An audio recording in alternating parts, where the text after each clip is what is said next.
Welcome to another episode of Decentral Talk Live, a show about Bitcoin, blockchain technologies, and all things decentralized.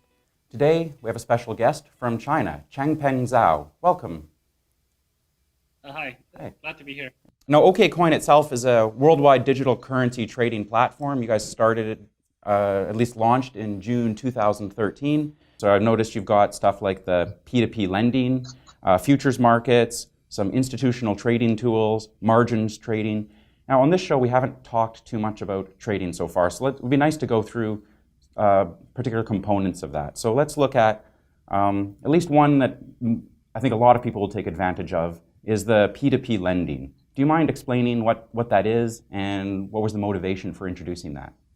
So basically, if you have Bitcoin or if you have cash sitting around doing nothing, you can put it on the exchange and lend it to other people to trade. And you can lend it at a certain leverage so that other people can borrow more than what you have. The default rate is exceedingly rare or exceedingly low. Can you walk us through how that's the case? Because from what I understand, let's say other peer-to-peer lending services have like a 5 to 10% default rate. What is it special about OKCoin in particular that makes it exceedingly rare for defaults to occur? So basically, the coins never leave our platform. Whatever money that you lend to other people, that other people cannot take your asset off the platform.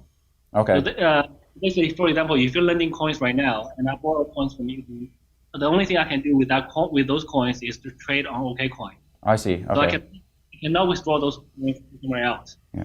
And then OKCoin will monitor my trading activity. If I'm losing all of my own money plus yours, before I lose yours, the system is going to liquidate my position, cover your position, and I will lose all my money. So from a lender's perspective, the default rate is extremely low. Of course, this is a rare case where everybody withdraw their entire orders from the exchange. There's absolutely zero liquidity left, and then we couldn't do the risk management. We couldn't liquidate the positions. But given that's also the reason why we launched the P2P lending platform in China quite a long time ago. But on the international exchange, we had the technology, but we didn't launch it. Because we waited for the liquidity to be sufficient enough so that any liquidation event will be generally, there's a very, very low chance of it not being able to cover. So the default rate is extremely low. How's the adoption been for this P2P lending? So the P2P lending, we actually have not looked at numbers today, but the first couple of days, we got a lot of users that jumped in. Partially because quite a large number of our users are still Chinese users, even on the international exchange. And they're very familiar with the system that we had in China, and they're more than happy to send the Bitcoins to the international exchange, sell into USD and start lending USD. So quite a lot of people are very happy doing that. I don't have the exact stats on top of my head, to be honest, but it was the number of users are quite significant. And you can tell from the interest rate are pushed quite low now because the lenders are competing to lend it out. Yeah. So on the international exchange, the interest rate is actually lower than our European exchange. Oh, wow. So that's so just based on that number, I think the number of lenders is quite high. Yeah. In terms of trading volume, our China exchange, the RMB spot exchange, still commands the highest volume because that market has the lowest fee. And then our futures markets on the international exchange have a very high volume right now because futures are very active, especially given the current volatility. Our spot market for USD to Bitcoin exchange trades about 10,000 Bitcoins a day now. So roughly on the same order as this time Bitfinex or some of the larger exchanges. It depends on the day. Yeah. You've mentioned futures markets, and this is what a lot of exchanges and trading platforms at the moment don't currently have. And I think most people who are involved in Bitcoin, at least the general consumer and merchants, don't really engage in these sorts of investments. Do you mind explaining what futures are and why someone might use it? Yes. Well, futures very fundamentally is basically you agree on a price to buy something later on, say a week later, a month later, or 3 months later. So we provide 3 different types of contracts. So basically, you and I can agree that I want to buy, say, however many Bitcoins from you at a certain price a month from now. But so, for example, if I'm a merchant receiving Bitcoins, I want to sell it to you at that certain price a month from now because I know I'm going to receive that payment a month from now, and I want to lock in the price today because that's how I do the conversion. And then this way, my risk is covered. I like the merchant, I'm guaranteed a certain margin based on my cost of goods sold. So maybe it's 10%, maybe it's 20%, however much it is. I'm happy with earning that money. And you could be an investor or speculator thinking the price will go up or down. You could do it either way. So the futures in concept provides actually a way to hedge Bitcoin risk against Bitcoin volatility. This is for merchants accepting Bitcoins, for miners. This is very, very useful. But of course, in any futures markets, there's more speculators than there are hedgers. So the speculators typically are the investors who have a lot of cash who are willing to either lose it or double it. And futures markets, you typically have very high leverage. So right now we provide 20x leverage for Bitcoins. And given the high leverage, the volume is very easy to see very high volumes. And because the futures market is more volatile now, and that should, in theory, take away a lot of the volatility from the Bitcoin market onto the futures market. But in reality, we never know how it works. But futures fundamentally is for hedgers and speculators. But I think for hedgers, a lot of merchants who are accepting Bitcoins don't realize it yet. Now they're still taking the volatility risk on Bitcoins. But now there is a platform that allows them to remove that volatility. So I think more and more people, once they learn about it, will start to use it. The futures is just a concept that when people first hear about it, they get scared. Oh, it's futures. I don't know about it. I won't touch it. But once they understand it, it's actually pretty simple. And how have you've mentioned that you're not quite sure what the effect is having, but have there been any clear trends since you introduced it? I guess, and when did you actually introduce it? We introduced it in August, sometime in August or July. Okay. I think the volumes only ramped up around October, and so it's been only 2 or 3 months since that volume is really significant. To be honest, given I don't think it necessarily completely removes the volatility of Bitcoin pricing, but for the people who want to get away from that volatility, it provides them a tool to easily save themselves from that. Yeah. So basically, today, if you want to lock in the price, you can lock it in. And 2 months ago, if you had to lock in the price at $600, you would have locked it till now. Yeah. And merchant would be fine. So I think right now the number of people who are trading futures is still a very small fraction of the people who are trading spot Bitcoin. Yeah. So that's still a much smaller number. I think as more and more people understand it, they will learn to use it in the correct way. And you've also mentioned on your site you've got some something called Algo with these institutional trading tools. What sort of, I guess for like the institutional investor, what sort of services are you offering them that might differ from other exchanges? So we have a few very advanced trading tools like the stop orders, triggers, TWAP, time-weighted volume average. And also icebergs. So we have a lot of these very advanced trading tools. What are icebergs? For those of us not in like I know you're coming from like the Bloomberg trading divisions and working on. So for those of us who aren't like institutional investors, what's an iceberg and what are some of these like trading terms that you're using? So for example, I'll give you one very simple example. TWAP is something that I use personally. Okay. Whenever you want to buy a large amount of Bitcoins, say you want to buy 100 Bitcoins or even 1,000 Bitcoins or even 5,000 Bitcoins, if you put one order in at once, if you put a 5,000 Bitcoin order in, that's going to affect the market. If other people are trying to put their orders in front of you because it's going to take a long time for the other side to issue your order.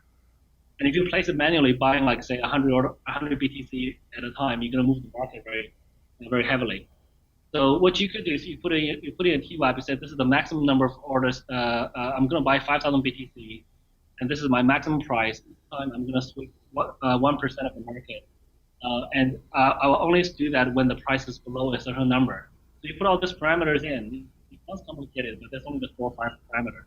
Once you put it in, our matching engine will slowly execute 5 bits and pieces for you, once every 5 seconds, once every 10 seconds or so. So over a course of an hour or 2 hours, you can easily buy 1,000 Bitcoin without affecting the market at all, and you don't have to manually do that. So, that's a tool I use quite often because I don't really trade. Once in a while, I have a chunk that I want to buy, and that's why I do it. I only buy the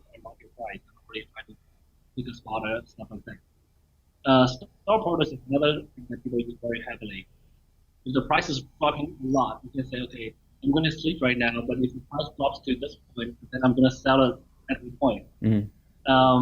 And so the sell order only goes in when the price drops to a certain point. Your sell order is not obvious to other people. People use that to stop loss. There's a lot of different stuff you can do with it. So those are just two very simple examples that some of the algorithm orders that we provide maybe can change. So all the advanced traders know that really well, and the simple traders they don't really use it, which is fine. So we provide the same tools for institution traders as well.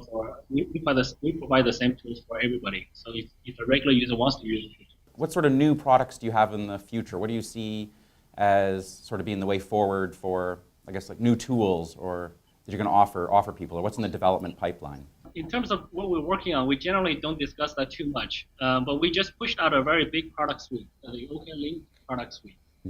So it's an on-chain wallet. It has a off-chain wallet, and it has merchant services, so basically payment APIs, and it has development APIs, and it also has a Bitcoin Data Explorer. So that's a big product suite that we just launched under a slightly different name, OKLink.com.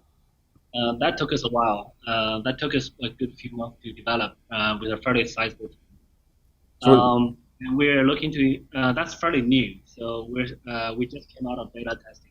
We have a good experience about how Bitcoin's doing, or at least like the community in, let's say, Europe or North America and Latin America. But we don't have is a good sense of like what's the Bitcoin community like in China. Are you able to speak about that? It is different in China than elsewhere. I think the Chinese Bitcoin community is very heavily focused on trading, trading Bitcoin as a digital commodity, which is classified in China. And it's also fairly heavy on mining. So there's a lot of miners, there's a lot of mining equipment manufacturers. There's a few mining pools that are very large. And there are warehouses with machines specialized in mining with electricity costs set up in northern China where it's colder.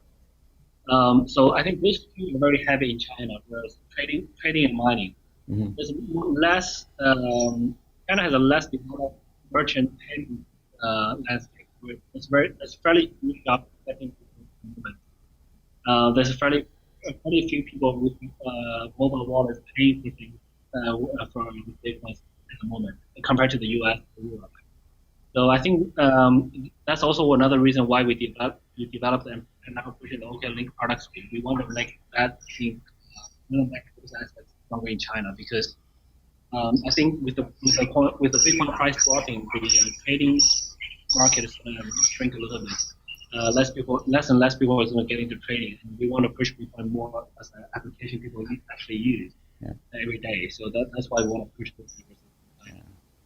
I mean, the Chinese government has come out, for the most part, against Bitcoin. I'm wondering, is there any place for you to use Bitcoin in public, to purchase goods and services, or is it primarily only trading to move large amounts of funds?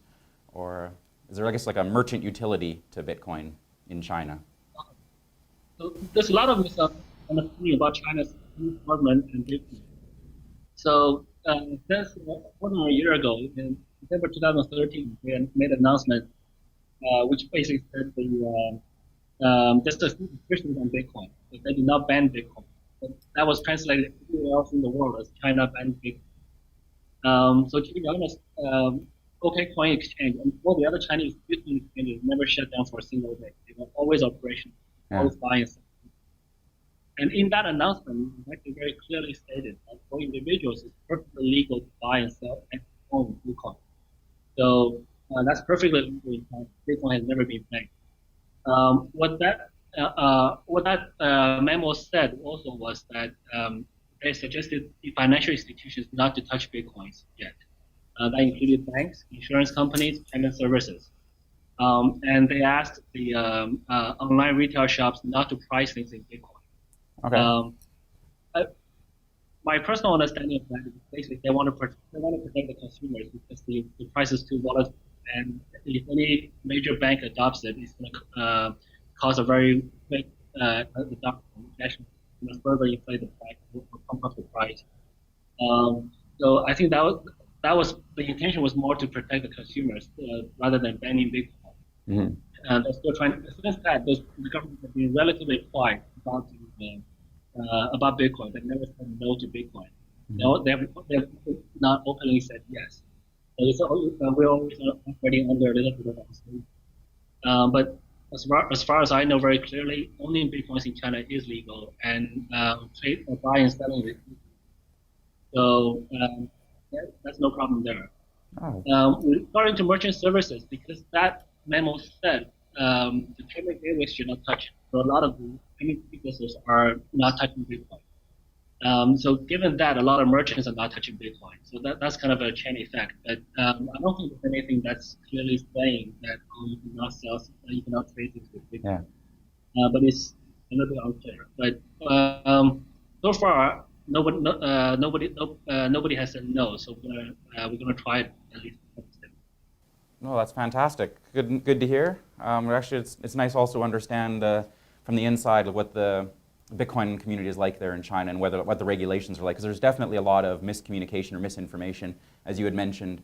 The headlines, at least in the West, was China bans Bitcoin, and a lot of fear and uncertainty and doubt was raised. But of course, you look at like the major Chinese or major Bitcoin exchanges; they're all in China. It seems to be flourishing, and we wish the best of success and continued success in the Chinese market. I want to thank you so much for joining us, Changpeng. It was a pleasure. Thank you.